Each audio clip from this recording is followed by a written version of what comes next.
Apa khabar? Raya di rumah macam mana? Raya rumah, iyalah dah kena kurung ni. DG suruh duduk rumah, saya duduk rumah, tak ke mana-mana lah. Tapi nampak dua ni masih segak lagi, pakai baju Melayu, masih celebrate lagi raya lagi. Kita duduk di luar ni, celebrate lah Tuan Sri. Tapi translate pun hari kedua kita dah kerja Tuan Sri. I know, I got all the report. Hari tu pun kita communicate kan. Yeah. Apa cerita sebenarnya. So now what is the latest? You have a meeting today kan? Hari ni meeting seperti biasa, pihak polis buat laporan dari segi pematuhan. Ramai lagi yang nak balik ke kampung. Mungkin dia ingat hari pertama, hari sebelum raya dan hari pertama polis masih mengadakan sekatan jalan raya. Jadi ingat hari lain dah relax. So masih ramai yang try lagi untuk balik ke kampung. So we still don't allow for the interstate punya movement masih tak dibenarkan lagi lah. Tidak dibenarkan dan kita masih memberikan compound kepada yang balik, yang cuba nak merentas negeri diberikan compound di situ juga, dan minta diarahkan oleh polis untuk putar balik lah supaya tidak dibenarkan meneruskan perjalanan. Dan pihak polis juga menyaman juga individu yang engkar pematuhan ni apabila membuat ziarah hari raya pada hari kedua, ketiga dan sebagainya, sebab kita hanya benarkan first hari raya saja yang mereka boleh menziarah. Itu pun tak lebih daripada 21 rumah. Jadi ramai juga yang kena compound 200 semalam 244 yang kena compound kerana langgar SOP. Seluruh negara. Itu dia yang nak berjalan menziarah rumah orang dan sebagainya di kampung. Tapi yang saya diberitahu disebabkan kerana kita tak benarkan mereka menziarah, tapi kerana mereka ada mood raya lagi, what they did is they buat regimen jumpa dekat mall. Jumpa dekat mall, jumpa dekat restoran di luar sana. So saya diberitahu di mall tu agak sesak sikit daripada biasa. Di restoran di bandar-bandar besar ni, mereka memang follow SOP dia strictly. Nak masuk kena screen dari segi temperature, tempat duduk dan sebagainya, memang follow SOP betul-betul. Sebenarnya yang kita worry ni di bandar-bandar kecil, di luar-luar bandar. Itu yang membimbangkan kita sikit. Cuma kita minta supaya pemimpin komuniti, ketua kampung, penghulu dan sebagainya memainkan peranan untuk menjadi frontliners untuk pantau komuniti mereka lah, supaya mereka patuh kepada SOP. Yeah, this is the one that I mentioned last my speech to the nation itu. Kata in order to relieve the frontliners, they have been doing tremendous good job for the last months or number of months. Now to give them a bit of break. The way to do that, of course, is for community leaders to take it up now upon themselves to ensure the area where they are in, especially those green areas, remain green. So I think what we can do now, aside from just asking them, is to launch a major national campaign about community taking up their responsibility. Moving away from what we are doing now. Basically, of course, we will continue to do what we are doing. Frontliners will never stop until the whole thing is over. But at least reduce a bit of the burden by community leaders taking responsibility. That they have now to jaga kawasan dia, call for special meeting, sama ada dia ada jawatan kuasa kampung, jawatan kuasa penduduk, jawatan kuasa apa nama dipanggil tu, rukun tetangga. I think they could combine all the forces. I think this could be better coordinated if a national campaign is launched. Because I did mention in my speech itu, this is a preparation for a total exit plan. When it is going to be, we're not too sure. Kita tak tahu bila masa lah kita nak laksanakan exit plan. Tetapi untuk preparation towards that, it could be 2 bulan, 3 bulan dan sebagainya. Now the committee leaders must take upon themselves that I want to take care of my own area to ensure that everybody follow the SOP. Kalau ada apa-apa hal, dia maklum pada kita. daripada kita pergi tengok tempat-tempat itu, which I don't think we will be able to continually do that all the time because our resources are always limited, and then burden on the frontliners, which is continuing for the last 3 or 4 months, or 3 months or 4 months. I think that should be a part where the committee can discuss.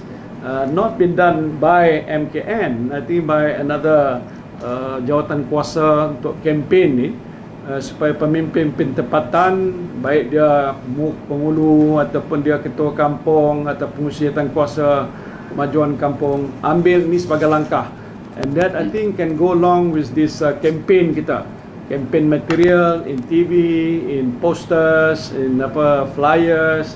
So I think while we have to spend a bit of money, but the burden on the frontliners over a period of time will be actually reduced. Bukan dah tarik 100%, tapi at least the people will have to take responsibility and manage themselves better. I think this is part of the thing which I think the committee can discuss lah. Okay, yang seterusnya yang kita bincang tadi dari segi masalah parti lah. Oh ya. 2-3 hari ni memang isu parti ni dibincangkan oleh rakyat kita, dan rakyat sebenarnya menyokong tindakan keras kerajaan kepada parti ni. Lebih-lebih lagi apabila ramai di kalangan parti ni yang berada di depo ni didapati positif. Kalau kita lihat 2 hari yang lepas, yang menyebabkan numbers kita meningkat jadi 3 digit tu kerana parti, whereas lokalnya hanya 15-16 per day. Jadi maknanya parti yang menyebabkan kita ada mendadak di kenaikan. So kita dah putuskan yang parti yang negatif kita akan hantar balik. Kita akan buat swab test, RTK antigen test ni pun tak mahal, dan result pun cepat. Once result negatif, kita hantar balik. Dan setakat ini 3 negara dah responded dah cadangan kita untuk hantar balik. Kedutaan Indonesia dah buat statement, Kedutaan Bangladesh buat statement, Kedutaan Nepal pun buat statement. Okay, that's the main 3 source country that we have. I think your statement is very loud and clear. And it was a very good firm statement, irrespective what human right lah, some of the local NGO kata. But this is basically the immigration law. You come into the country, whether it is during the COVID time or even before that, and we round them up because it's part of enforcement, we have to send them back. So I think that is a correct way to do. But now because of COVID, what you did, because by sending to the depot immigration, which I know the numbers are quite big there, you buat saringan and didapati sebahagian mereka terlibat ataupun terkena dengan COVID, and then you move them I think to MIAP if I'm not mistaken. Semua dekat situ dah berapa ratus agaknya. I think that's a proper way. 354 yang These are the foreigner, the illegal one, isn't it? Illegal di main. And then you dah pindah Malaysian positive back to Sungai Buloh. So the MIAP one, MIAP is entirely foreigner lah, foreign workers lah, illegal especially lah. I think that's okay, and you still have some capacity there. I think berapa number 500 ke 600 bed kalau tak silap saya fikir gitu. 600 lah. Okey sir. So yang lain-lain tentang students di universiti yang melibatkan student Sabah yang sebelum raya tu tidak dibenarkan balik, dan kita pun dah mula menghantar balik. Sepatutnya kita mula menghantar balik 28 hari bulan, tapi kita percepatkan kerana rayuan daripada ibu bapa mereka. So kita dah mula hantar pada 26 hari bulan. Now that's one. 2000 dah kita dah hantar dah. Jadi balance tu kita akan habiskan dalam waktu yang terdekat. Ini pasal student ni, ada juga parent yang jumpa saya tanya, bila sekolah nak buka? Bila sekolah nak buka? I explained to them based on what we decided earlier was only yang nak ambil SPM. Yang ni pun we haven't set the date. I think Menteri Kanan Radhi Pendidikan belum maklum lagi. But DG maybe be able to ascertain dengan Kementerian Pendidikan, are they able to comply with the new SOPs for schools? Dia nak check, nak basuh tangan, nak test ini, alat-alat semua dah standby.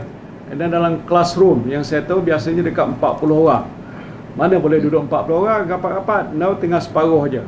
Tu yang saya cakap dengan Dato' Radhi itu, kalau separuh, makna takkan dah jadi 2 kelas. Yelah kalau kiranya 20 jadi 2 kelas, itu pun tak tahu jarak dia macam mana. Kalau 15 lagi kena banyak bilik, instead of 2 dah 3 bilik. Jadi macam mana? Takkan sekolah tu ada bilik-bilik darjah yang kosong.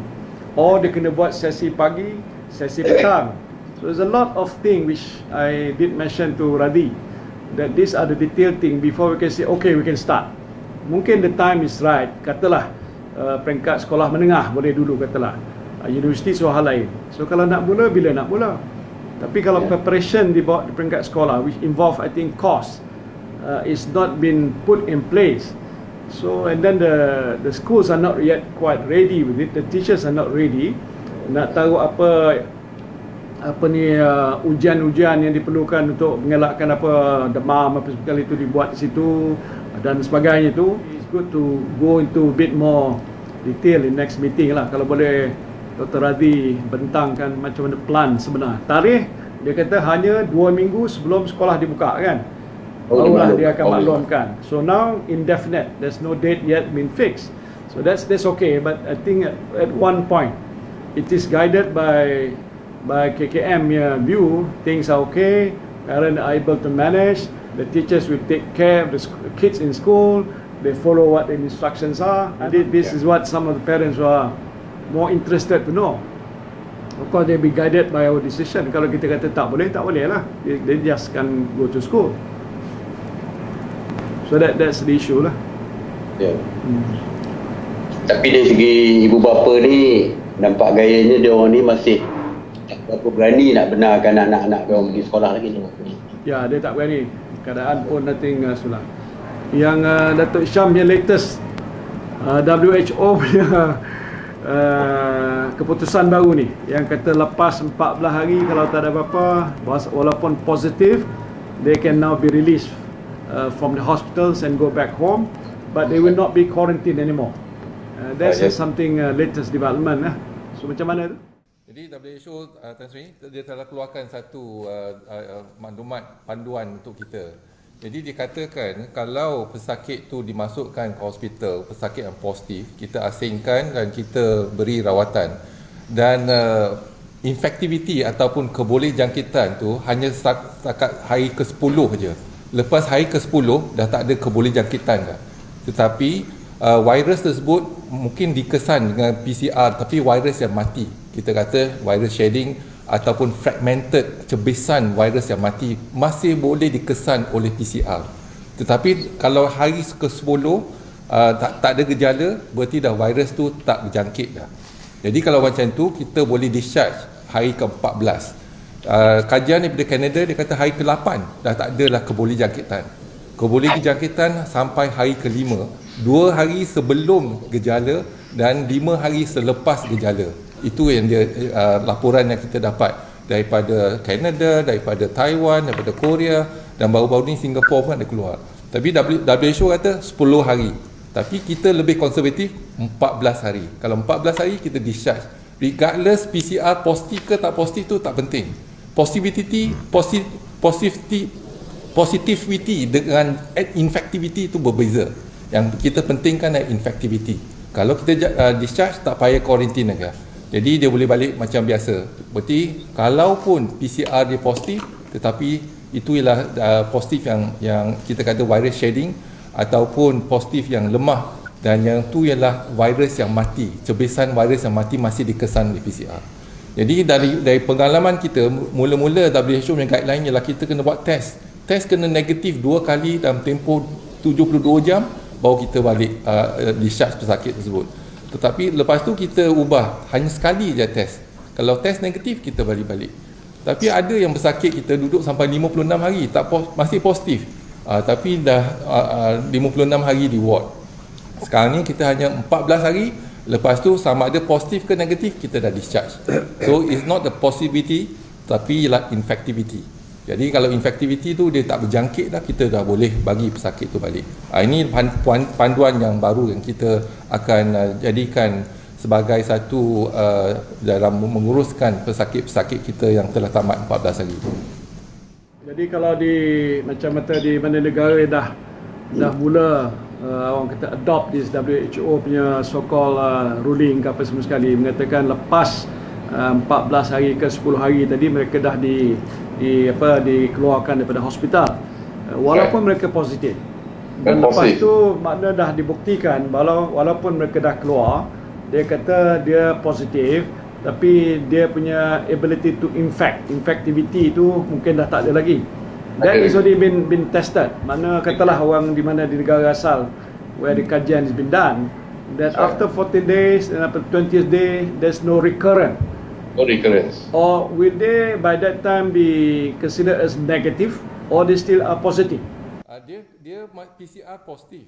Tetapi kalau kita ambil PCR tu, kita culture, kuturkan virus tersebut, tak ada virus. Semua virus, yang tu virus mati. Jadi dia tak boleh tumbuh, tak boleh. Why still considered as positive? Why not is it negative? Sebab dia ni fragment, cebisan virus tu, virus dah mati, dia cebisan. Cebisan tu masih detect oleh PCR punya test. Jadi virus yang mati masih dikesan oleh PCR. Jadi PCR positif. Tapi apa yang penting, positif dia positif yang lemah, bukan positif yang infektif.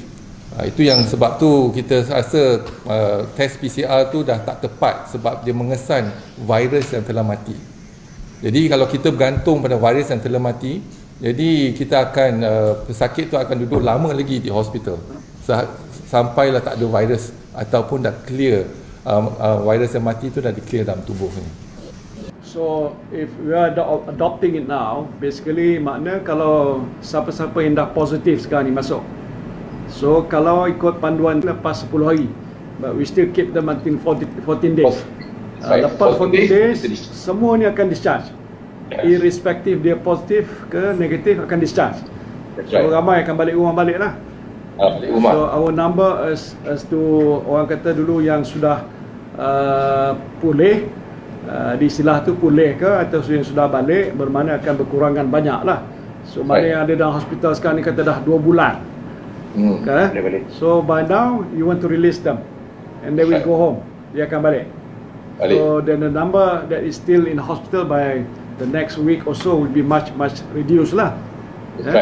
But back to the number yang kita masih ada di hospital yang dikata positif yang sudah melangkau sebulan ataupun kata seminggu. Jumlah berapa ramai? If by the next week you say you can go back, so that mean the frontliners there will have a big break. That's right. I think so, ya. Jadi dia tak perlu kata dulu kalau sampai 100 doktor, sekarang ni mungkin separuh je perlu, yang lain tu dah balik. I think it's a very good decision. Of course, it's all clinical test been done, so that will be giving us a bit of a break. So I hope by that then your capacity for the beds will be more, masih banyak yang boleh kita uruskan, and our record will be much better than it is now lah. So that's good lah.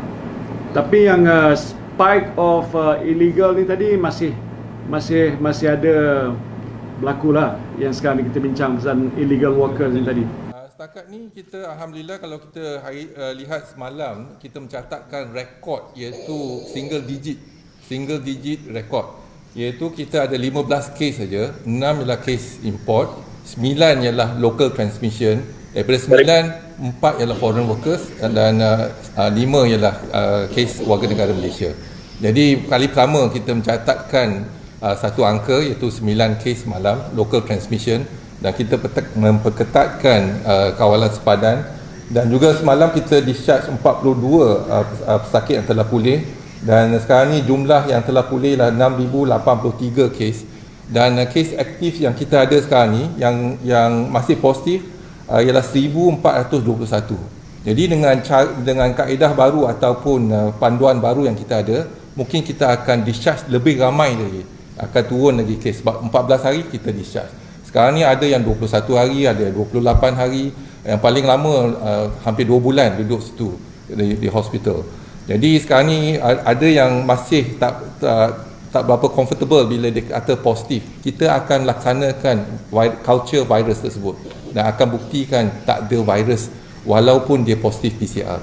Sekarang PCR sensitif sebab yang cebisan virus yang mati pun dia boleh detect positif. Itu yang kita kata tak perlu menggunakan PCR untuk mereka yang nak discharge pada ward. Itu salah satu cara kita boleh kurangkan kes di hospital. Well, I hope this is Good news. I think with that, I think we'll give a bit of break to the frontliners, especially those in the hospitals. And then, of course, they will go back. And when they go back, of course, hopefully there's no repeat cases. Ada kes di mana mereka dah balik, lepas tu didapati positif. Ada juga dulu kan, kalau tak silap saya ada juga. Tapi the numbers are not many lah. So that is the case, and hope that the curve will continue to be flattened. Projections or predictions in the next coming week or so in terms of our position. So far we have shown PKP works very well, and then PKPB works very well as well, sampai kita boleh catatkan single digit. So now we are observing closely musim perayaan ni, maybe next week or before the 9th of June, sama ada kes mendadak tak, peningkatan kes secara mendadak. So we expected maybe there will be increase of a bit of the cases, but how high we do not know. So we are preparing for the worst. So kita harap case will terkawal. So we are watching closely every day. And today for example, semalam 15, kalau today masih kita boleh kekalkan 2 digit ataupun 1 digit, that means the PKPB works very well. So yang tu berjaya. Tetapi sama ada musim perayaan will affect our numbers, we are watching closely. Kita bincang tadi, after 9 kita nak buka lebih banyak lagi lah. Sebab untuk isu yang balik musim perayaan ni, yang balik kampung tu, raya, kita boleh tahu dia punya impact dia selepas 14 hari. So on the 10 tu kira waktu yang sesuai dah. Kalau tidak ada kenaikan mendadak dari segi COVID positif ni, banyak lagi yang kita boleh buka dan sebagainya. Jadi kita tunggu sampai 10. Well, it's good. Tan Sri, I think kita punya community empowerment is also working.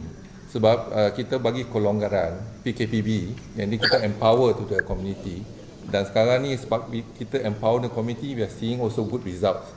Jadi kalau lepas musim perayaan, kalau result masih kekal macam apa yang kita dapati hari ini, berarti kita pasti community empowerment works and we can open up more sector. Ini yang decision have to be made based on facts and science and facts in that time. Mungkin dalam seminggu 2 lagi kita akan make that decision. The biggest challenge here is the psychological concern. People are still a bit not too sure. I think it is okay. It is part of our campaign over the last 3 bulan. Nak keluar pun takut, berjaga-jaga. Even my whole family also feel the same thing, acting very properly, which I think the whole process of instilling into them that the need for the SOP has got into the mind. And I think this is a good sign. Jadi kalau itu dah ada dalam pemikiran rakyat, dia dah tahu apa yang patut dia buat. This is part of the whole thing that both of you have been doing, I have been doing. So it has gone into their way of life. This is a new normal that we talk about. Jadi sebab itu saya fikir kita sudah mungkin bersedia untuk berhadapan dengan keadaan yang agak hampir pulih. So I think that will be our soft exit plan. But I hope will not be too long lah. I sure believe before year end kita dah boleh settle lah semua sekali kot. InsyaAllah. InsyaAllah. Alright, so thank you very much. It's a good first time that I can be able to speak to you that days. Maybe tengok 3-4 hari akan datang kalau ada perlu lagi. Then we can talk again lah. So thank you very much to both of you. Still boleh ucap selamat hari raya. Selamat hari raya. Maaf zahir batin. Thank you. Good rest lah. Thank you. Assalamualaikum. Thank you.